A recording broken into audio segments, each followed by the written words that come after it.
Welcome guys to part 6 of this campervan build. I'm Mel from Mel's Motors. If you missed the other 5 episodes, there'll be links below. Right, for today's episode, windows. Now there's loads of different ways of cutting these panels out. There's plenty of YouTube videos that will show you their versions. Unfortunately enough to have a plasma cutter, so we're going to plasma cut these out. The plasma cutter has a 10mm tip. There's a 10mm tip. The hole's in the centre naturally, so it will give you a 5mm edging, because I'm going to run along the edge we already have here to cut. So we're going to be 5mm in from all the sides, which is great because we have this edge tape which is going to cover the sharp edges. But to get the plasma cutter to work, we need an earth. I've just put an earth in here to this latch because the latch is screwed into this panel. It's got to be clean steel. Now this will cut through paint, but you have to have a start point. So you're going to have to grind away some of the paint. Once it starts, it will carry on making an earth through the groove that it cuts. But to start with, it won't go through the paint. So we're going to have to take away some of this paint with a grinder. So I'll get the grinder, we'll make a start in the corner, I'll get the power and air line in here, and then we can start cutting.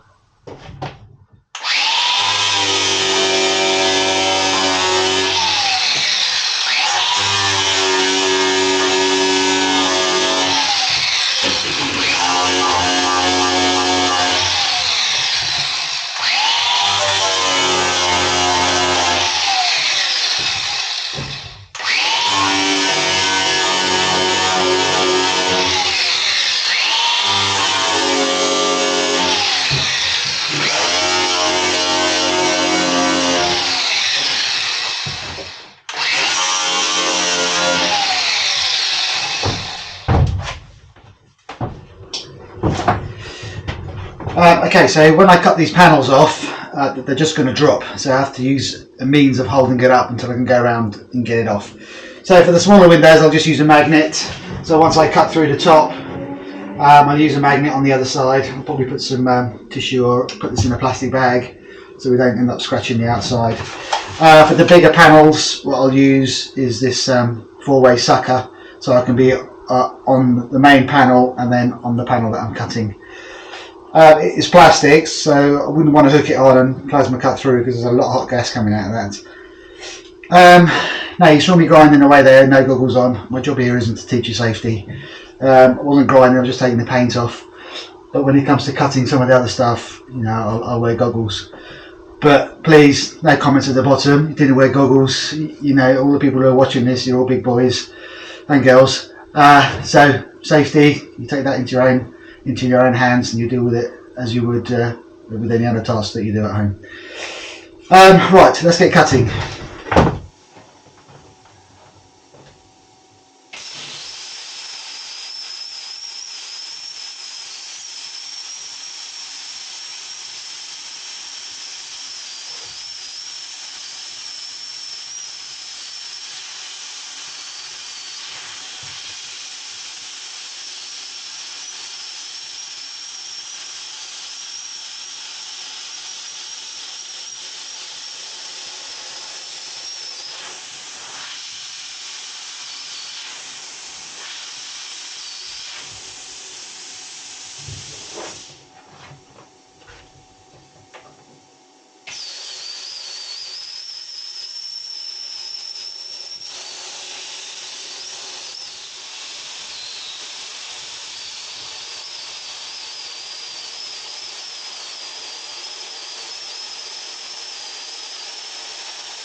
Right, there you go.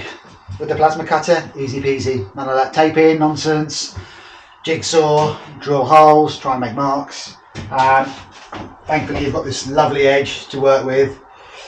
No burn marks on the outside, had it on really low power. Little bit of rough edge, but nothing too bad.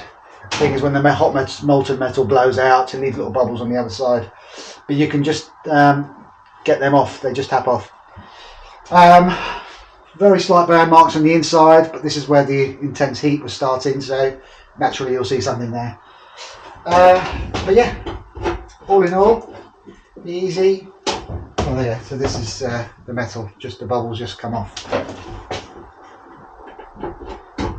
Yeah, it all comes off with your nails, so it's not bad at all. So we'll do that one.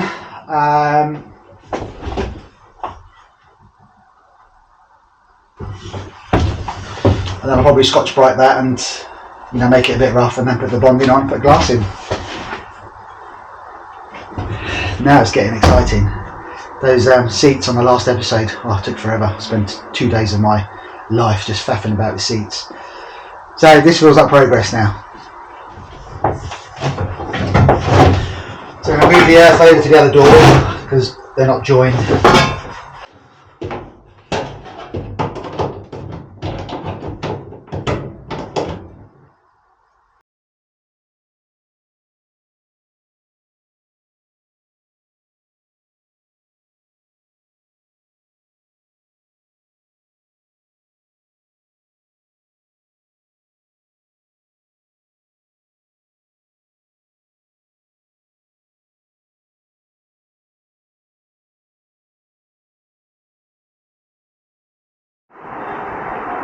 There we go, guys, 2 windows cut out, no faff, no mess.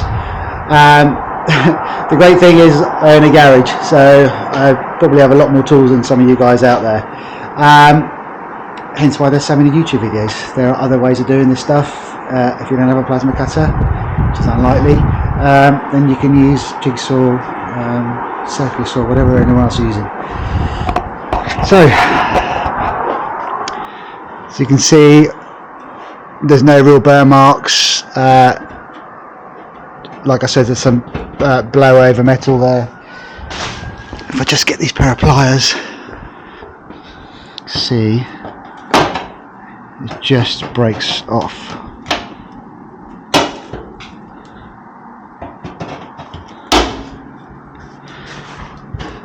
So it's clean, rough. So there is some residual aftermath to clear up, but it's not that bad. Let's get those inner frames cut out, one from the door, one from the side panel, and then we can start cutting the side panels out. The one on this side is not too bad. We can, there's nothing here to catch fire, so it's, and I've got it on minimum setting anyway. But the one on the other side, obviously I've got a customer's car here on the ramp, so if I'm going to do any plasma cutting, I'll either have to bring the van way forward, so we're blowing out into this empty bay, or we'll have to go outside, but my cables and air lines won't go out far enough, so either turn around so it's facing the wall, or we're going to have to do it in this empty bay.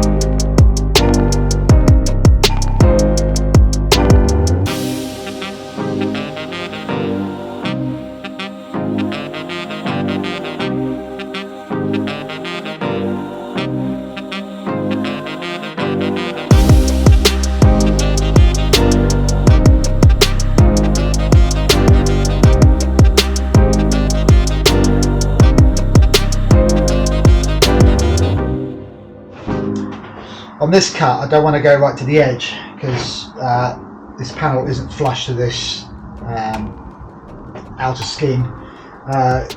Like this is high, like away from this panel. This is flush. So what I've done is I've got a load of washers and glued them together, stick on the end. So that will bring the point further away from the edge. So I'll be cutting at a lower or smaller inner point. That way I can put the trim on because they won't go over both skins because they're at different heights. Also on this one I'm going to cut, leave a little bit on, cut, leave a little bit on, and then I can use the sucker on the outside, 2 up, 2 down, and then I can cut here and here without interfering with this.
Well guys, if you're wondering why we're felting before we put the glass in, the reason is once the glass is not there, you can push the felt through the hole.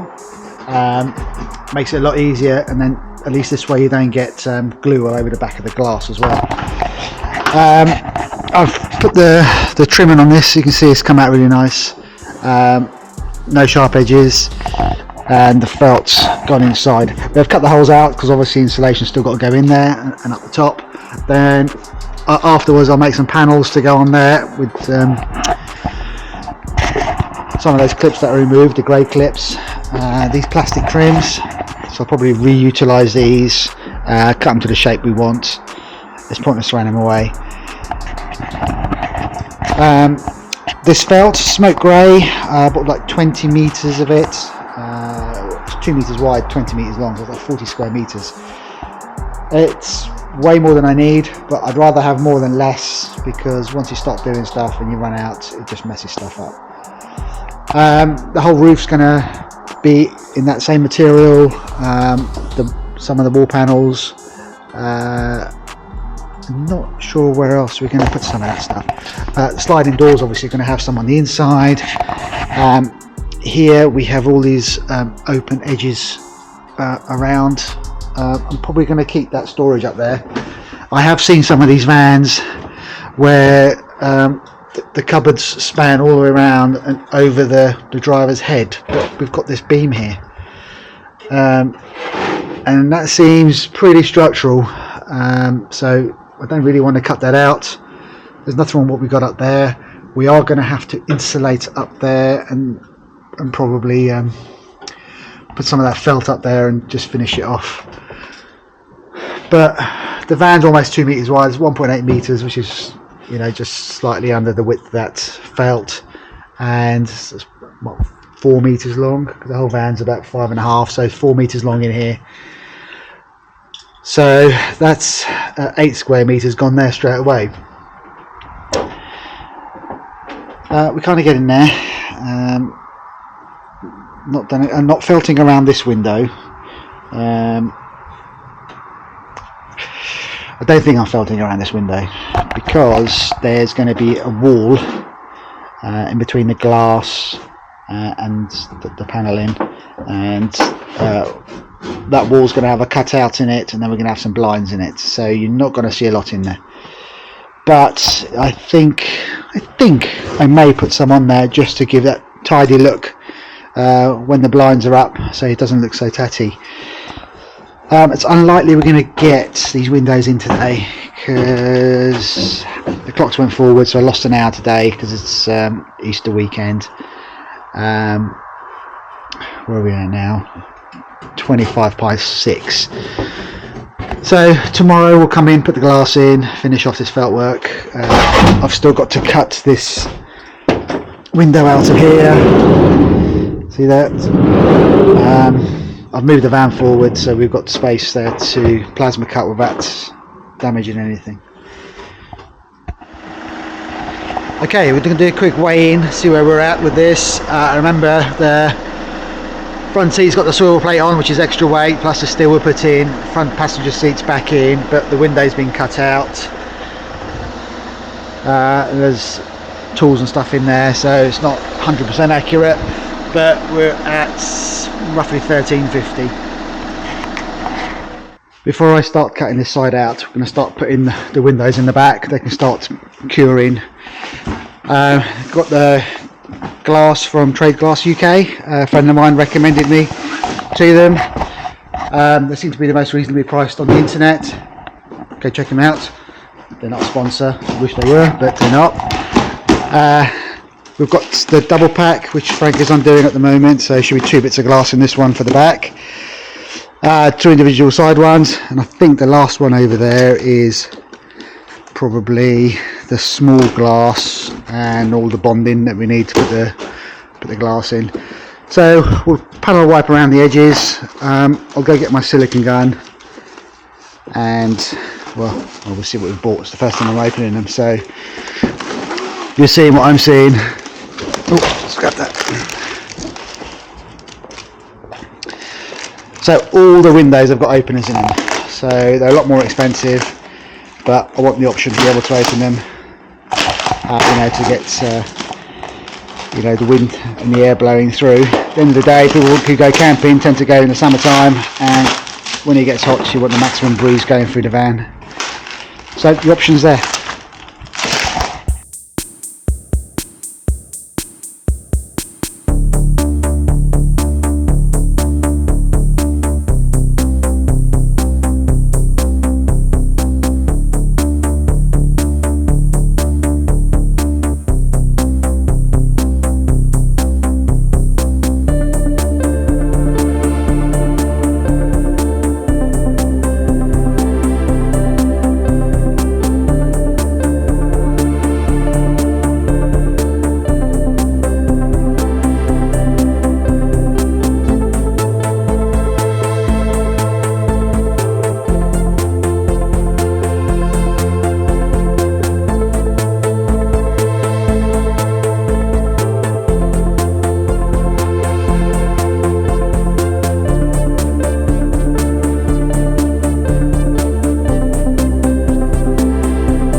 Okay, rear glass in.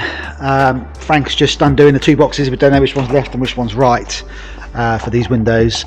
I'm probably not going to do this side one today because I ran out of this strip and I don't really want to do it until that strip's in. But this door, because it's going to have the felt like the back doors, easiest way to do this one is going to be to take the door off, stick it on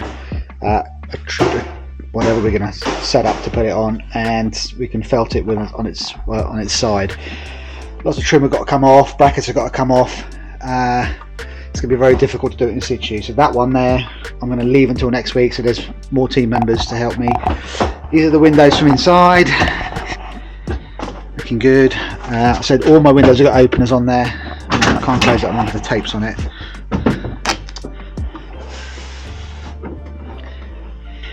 There we go, tinted glass, lovely.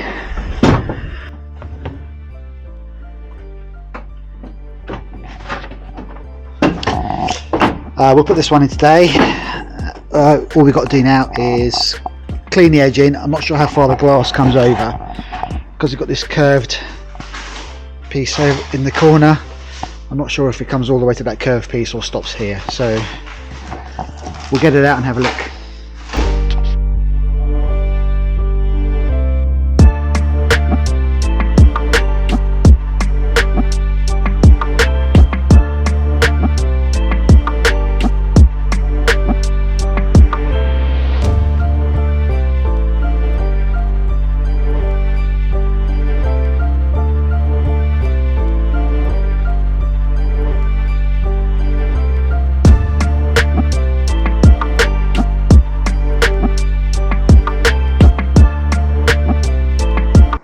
Windows are in, apart from this one here and the one in the top corner. This strip that I bought for the edging, didn't buy enough. It's really hard to try and knock it in, and if you can see here, it's right in the corner, so there's absolutely no way I'll be able to get these in when the window goes in. So it is essential that I have some more of that. I don't want to cut that, it's going to pee down and rain for the rest of the week, so I don't want an open cavity there.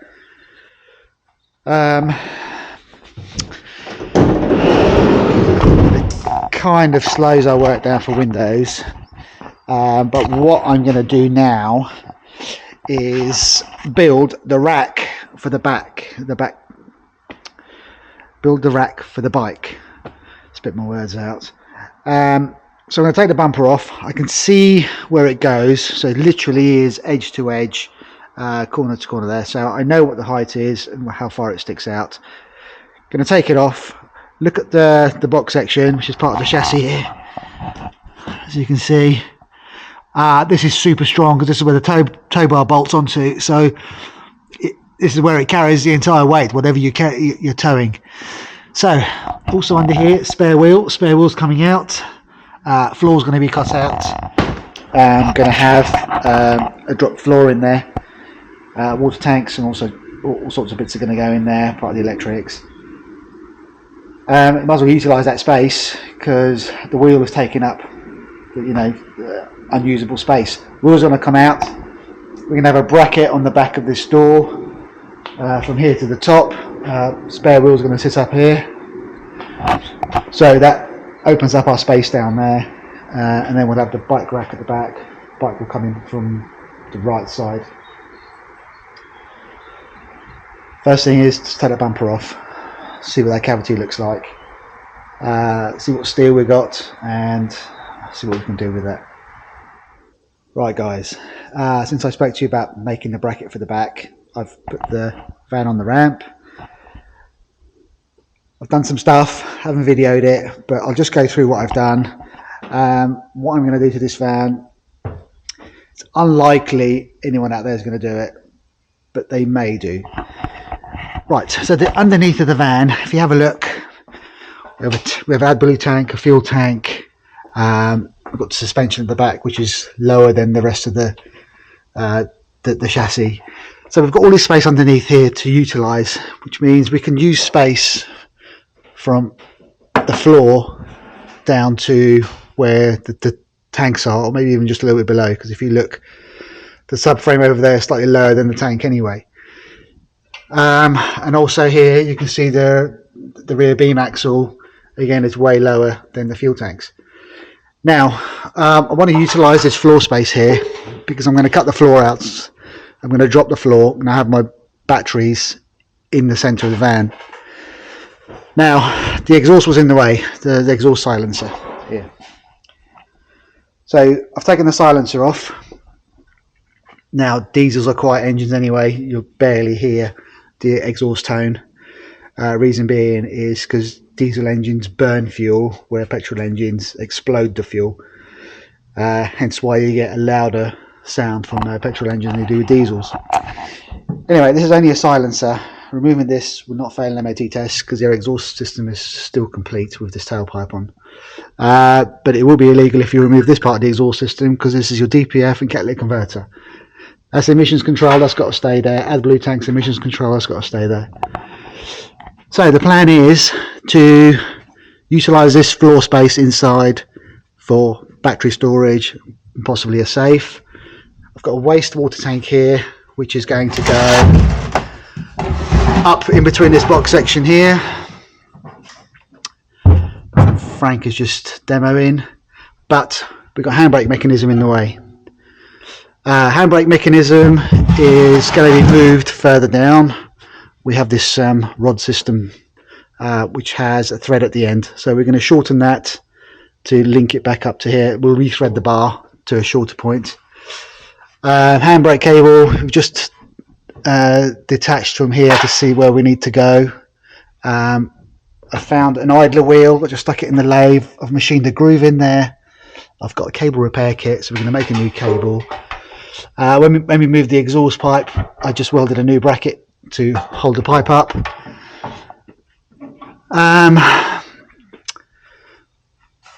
There's a lot of cabling and stuff here. The cables you may be able to move if you need to utilise a space, but the brake pipes, they're not going anywhere. You wouldn't want to drop that below a chassis line, because if you catch something, you're going to tear a line out. So they're staying exactly where they are. At the back here, we can take the spare wheel out. You can see how much space we have here to cut the floor out. We can really utilise that space. And then once the wheel goes to the back there, we have all this space. Now these cross beams are there if you're carrying pallets or heavy loads. That is not going to affect the structure of the vehicle, because we've got chassis rail running front to back. Here, this is where the strength of the vehicle is, in the chassis rails. These cross beams are just to carry load when you put pallets in there, but once it's turned into a camper van, the load you're going to put in there is going to be very minimal compared to the load it's meant to carry. So, as of right now, our plan is to move this parking brake cable and this parking mount to here, use the idler wheel to make a cable extension to the lever point, and hopefully we can move the handbrake lever out the way, and then we can put the tank where we want it. So this tank here is grey water, which is a waste. The fresh water is going to be in the vehicle, in the box where the spare wheel is.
Got the pen?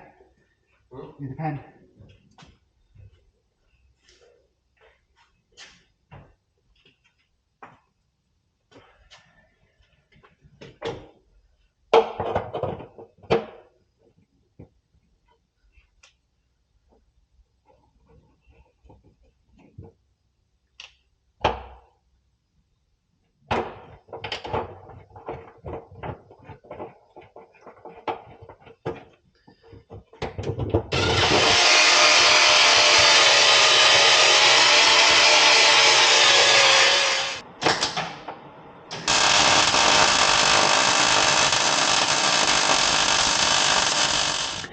Okay, so I put new captive nuts in there, same as these two here, and instead of cutting out this bracket, we just made a new angle bracket. I threaded it, welded it to the chassis.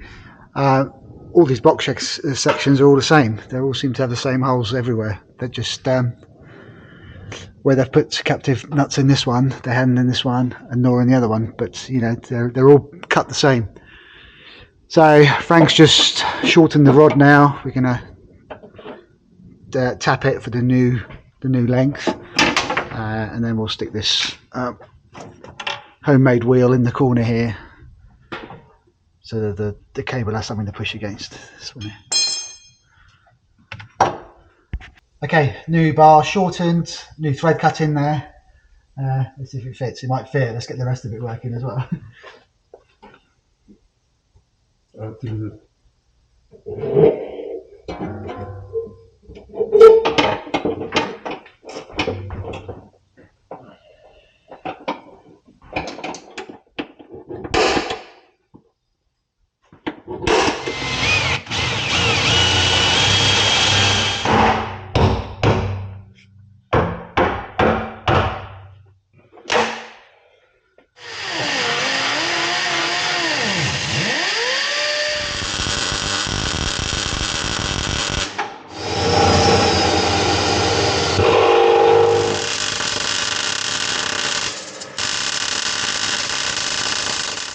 Okay, brackets made.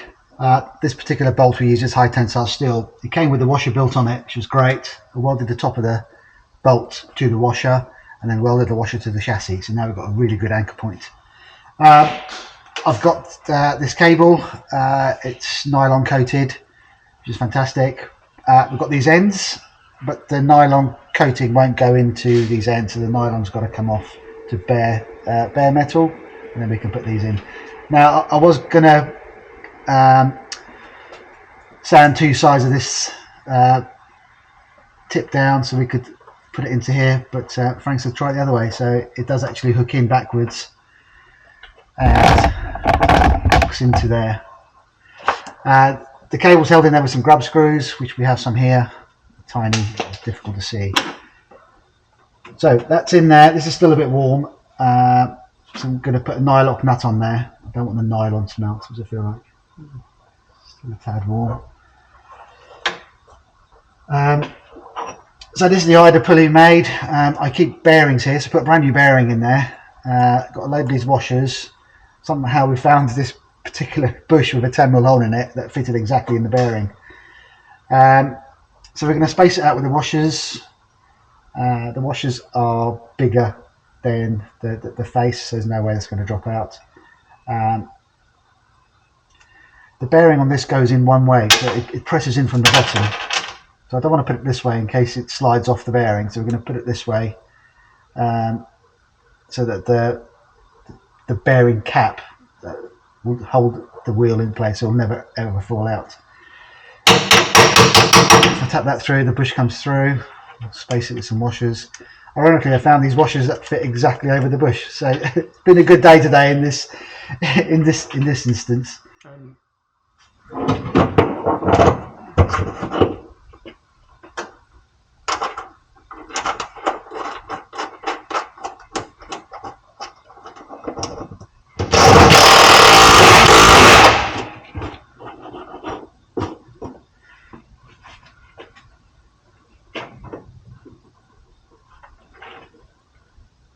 What I was going to do is I was going to build a little bracket to go around that 90-degree, just to keep that cable in place.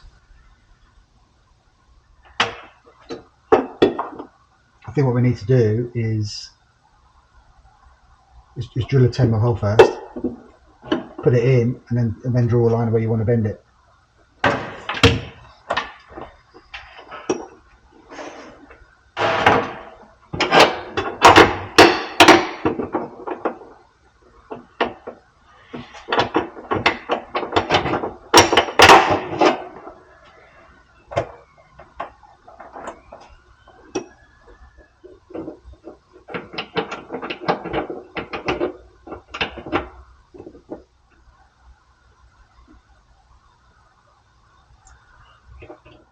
Okay, so we moved the handbrake from here to here so we can utilise this space. So this is the tank that's going to go here.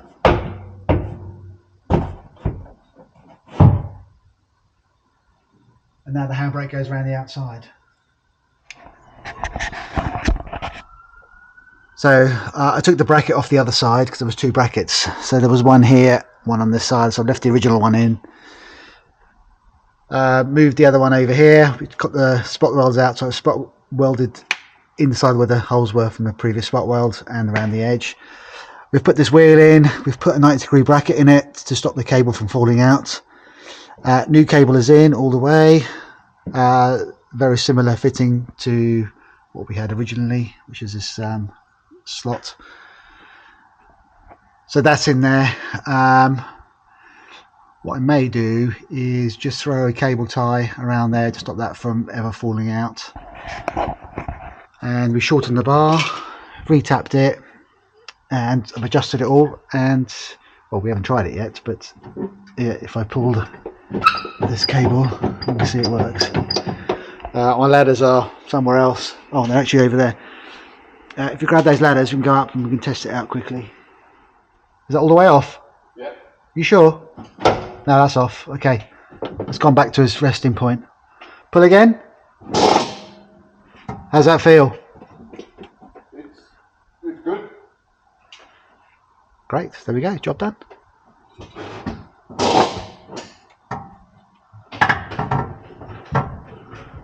Not going nowhere.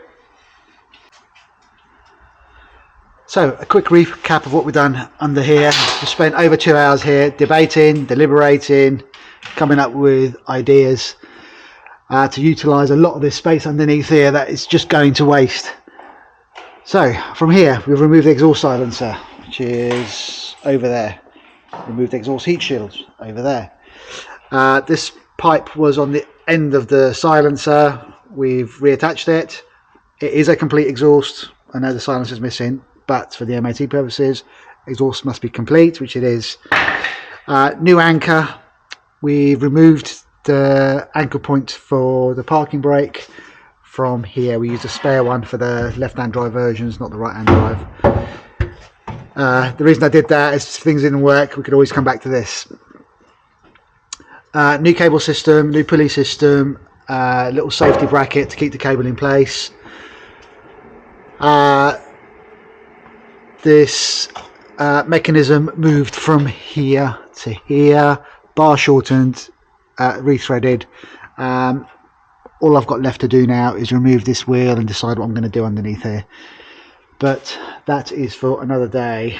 Easter Monday, and it's 6:30 and we're still here and there's still plenty to do, but at least we got some stuff done. Windows are in, which I'm super happy about. Side windows in, so we've run out of edging, otherwise we would have done this other side window and the back window, but until that edging comes in, it's pointless cutting it out because I think we're going to have a very, very wet week and I don't want that parked outside, no window in it. So still lots to do. Away in 4 weeks, which is on the 4th weekend away, so I've got 3 weekends left to try and make this kind of usable. See how we get on. We're just going to get this bumper iron off to have a look in these cavities, see what's in there. Just run our fingers in there, it doesn't feel like it's a square hole, so we just want to see.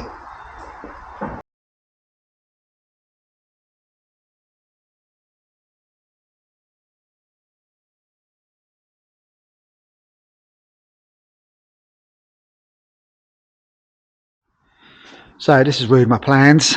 I thought that there'd be a box section in here because it's where the chassis leg goes in, and then we could have stuck a box tube in there a little bit further in, bolted it up so we could hang the motorcycle off it. Potentially plan B is to run a box section from that brace to this brace to just underneath here, and have the box section come out lower in the bumper. The reason I want the box sections in there is because I want to put a rack into the back, which I spoke about before, but I was really hoping we could get in there. But even if I cut that open, there's still something else in there that's not gonna let us put anything in there. So nothing is straightforward, but this is where we are, unfortunately. Just noticed here we've got this section in the corners here, but there's no real strength in there, but there's plenty of mud. We did clean this side out, so have a look, Frank. I mean, even if I went in there, one, we've got all this wiring going through it, I don't want to disturb that. Like I said, I think we'll call it a day for episode 6 because this isn't going to happen today. And then episode 7, we'll come back and see where we are, see if the trims have turned up for the windows, get those rest of those windows in. See if we can make a start on the interior, at least get the insulation in on the floor. Make a plan where the wiring is going to go. Wiring won't be in the floor, so it's going to be either in the walls or in the ceiling. I'll figure that out in the next episode. Anyway guys, if you enjoyed this, hit the like button, subscribe, bell notification. Take care guys.